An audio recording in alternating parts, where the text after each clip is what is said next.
Скандалозна судска одлука ја потресе Македонија во понеделникот.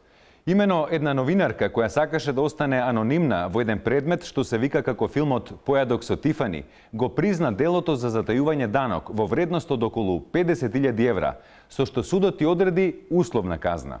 Вчерашни се обиде да обезбеди ексклузивен разговор со судиката која донесе оваа драконска казна. Да, така студио, тука сме.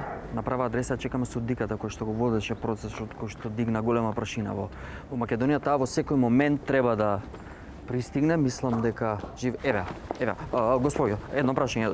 Зошто условна казна за затајување на данок? Нели треба да е затворска? Вие судија сте? Јас колку што знам не сте. Ве немам видено во судот.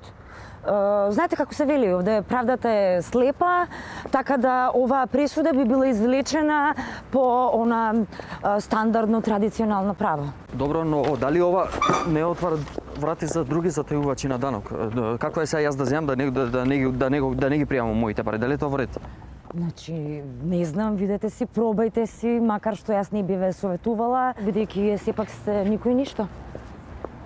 Ви благодарам, значи баш сте љубезна. Многу сте љубезна. Добро, но како ќе се осигурате дека новинарката нема да го повтори истото дело и дека ќе ги врати тие пари? Па, она одлично соработува со судот и при тоа, како што се оние стандардни процедури, вие мора да знаете дека по секој случај мора да бидат фирмата мора да ги врати парите. Ви благодарам. Значи нема да ги врати парите, ќе отиде во стечај. Тоа е јасно како ден.